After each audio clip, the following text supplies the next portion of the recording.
Hello বন্ধুরা, রোজকার মতো আবার চলে এলাম একটা মিনি ব্লগ নিয়ে। এখন অফিসে যাচ্ছি। আজকে ফার্স্ট হাফে আমার পার্সেল অনেকগুলো বড় বড় ছিল, কিন্তু আমি তাও সাইকেলে বেঁধে নিয়েছি। আবার এসে দেখছি গেট বন্ধ। কপালটা খুবই খারাপ, লেট হবে। এবারে গেট খোলার পর আমি আবার ড্যাং ড্যাং ড্যাং ড্যাং করে চলে গেলাম প্রথম পার্সেল ডেলিভারি করতে। এটার মধ্যে আছে স্ট্রেটনার। যাই হোক, এটা ওপেন বক্স করব এখন।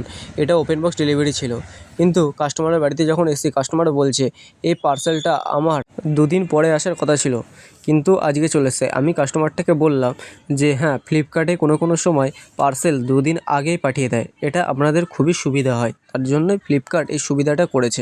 এটার অ্যামাউন্টটা ছিল 1200 টাকা।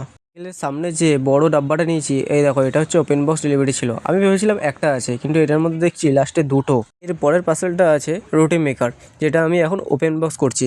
দেখে নাও, পার্সেলটা খুবই প্যাকিং সহকারে এসছে, কারণ এটা আগের বার এসেছিলো একটা, কিন্তু ওটা ড্যামেজ প্রোডাক্ট বেরিয়েছিল।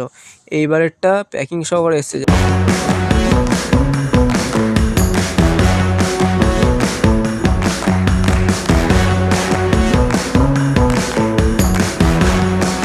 ফার্স্ট হাফের পার্সেল সবকটা কমপ্লিট করার পর এবার চলে যাচ্ছি অফিসে সেকেন্ড হাফের পার্সেল নিতে। रोम रोम भाइयों मजा आएगा ना भिड़ो। अभी मैं गाली नहीं दे सकता। नहीं, गाली नहीं देना। আবার চলে যাচ্ছি সেকেন্ড হাফের পার্সেল নিয়ে। সেকেন্ড হাফের পার্সেল আজকে বেশি ছিল না, রাস্তা পার হয়ে গেছি। এবারে প্রথম কাস্টমারটিকে ফোন করব। এই চলে এসেছি পার্সেল ডেলিভারি করতে। পার্সেল ডেলিভারি করে পয়সাটা নিয়ে চলে যাচ্ছি এবার নেক্সট পার্সেল ডেলিভারি করতে। গরমটাও প্রচুর পরিমাণে পড়েছে, প্রচুর রোদ্দুর বাইরে। বন্ধুরা, আমার এই ছোট্ট মিনি ব্লগ যদি তোমাদের ভালো লেগে থাকে তাহলে আমাকে একটু সাপোর্ট করো, লাইক কমেন্ট করে একটু শেয়ার করো ভিডিওটা।